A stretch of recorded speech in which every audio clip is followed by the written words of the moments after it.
அடுத்து நம்ம பார்க்க போறது VIP Krishnamurthy which is VIP படத்துல வர்ற சமுத்திரகனி அவரோட கேரக்டர். ஸோ அந்த கேரக்டர் பார்த்தீங்கன்னா ஒரு ஆவரேஜ் தமிழ்நாடு டேட் தான். ஸோ வீட்டில் வந்து வேலை வெட்டி போகாம ஒரு பையன் இருந்தானா அவங்கிட்ட எப்படி கண்டிப்பா இருக்கணுமோ அந்த மாதிரி தான் இருப்பாரு. இந்த கிருஷ்ணமூர்த்தி அப்படின்ற கேரக்டர் பார்த்தீங்கன்னா விஷயம் பசங்களை அடிக்க மாட்டாரு. ரெண்டாவது அவரு ஏகப்பட்ட கேள்வியெல்லாம் கேட்பாரு. பட் எந்த இடத்துலையுமே ஒரு லிமிட்டை தாண்டி வந்து திட்ட மாட்டாரு. இதை எப்படி நம்ம புரிஞ்சுக்கலாம் அப்படின்னா அந்த சிகரெட் இஷ்யூ வரும்ல, ஸ்மோக் பண்ணிட்டு அந்த ஒரு சீன் வரும்ல, அந்த சீன்ல பாத்தீங்கன்னா சரண்யா அவங்க வந்து ஒரு அறை விடுவாங்க.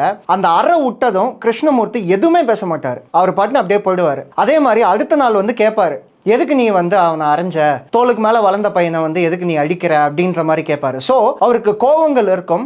பட் எந்த இடத்துலையும் அந்த பையனுக்கான அந்த ரெஸ்பெக்டை நம்ம வந்து கொடுக்காம இருக்கக்கூடாது அப்படின்ற ஒரு விஷயத்துல வந்து ரொம்ப ஸ்ட்ராங்கா இருப்பாரு. ஸோ அந்த இடத்துல கிருஷ்ணமூர்த்தி அந்த அப்பா கேரக்டர் வந்து ரொம்ப அழகா தெரியும்.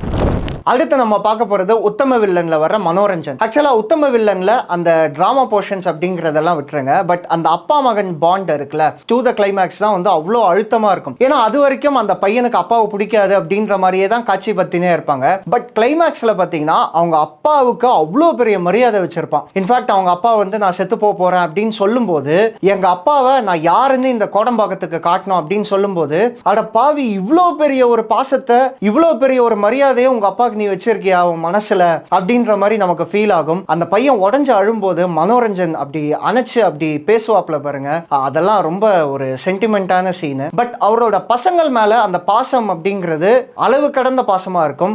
ஈதர் அவர் பையனாகட்டும் இல்ல அவரோட முதல் மனைவிக்கு பிறந்த அந்த பொண்ணாகட்டும், ரெண்டு பேர் மேலேயும் ஒரு அன்பு அப்படிங்கிறது அவருக்கு என்னைக்குமே இருக்கும்.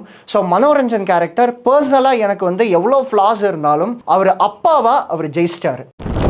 இதே மாதிரி நம்ம சூர்ரை போற்ற சொல்லலாம். ஸோ சூர்ரை போற்றல பார்த்தீங்கன்னா அப்பாவுக்கும் மகனுக்கும் வந்து பயங்கர ஈகோ கிளாஷ் நடக்கும். ரெண்டு பேருமே பேசிக்க மாட்டாங்க, ரெண்டு பேரும் பார்த்துக்கவே மாட்டாங்க. இன்ஃபேக்ட் அந்த அப்பா கேரக்டருக்கு வந்து அவன் பையன்கிட்ட பேசணும் அப்படிங்கிற ஆசை இருக்கும். அந்த ஆசையை வந்து லெட்டர்ல எழுதுவாரு. அவர் பையன் என்னெல்லாம் பண்ணணும், எப்படியெல்லாம் வாழணும் அப்படின்ற விஷயத்தெல்லாம் லெட்டர்ல எழுதுவாரு. கடைசியில் அந்த பையன் கிட்ட பேசணும்னு அவர் ஏங்குவார் பாருங்க.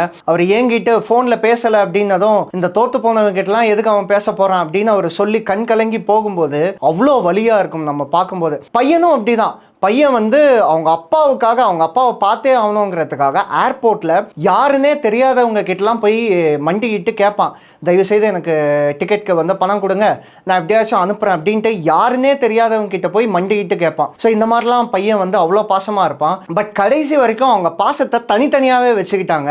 அவங்க எக்ஸ்பிரஸ் பண்ணிக்கவே இல்லை அப்படிங்கிறது ஒரு மிகப்பெரிய வருத்தமான விஷயம்.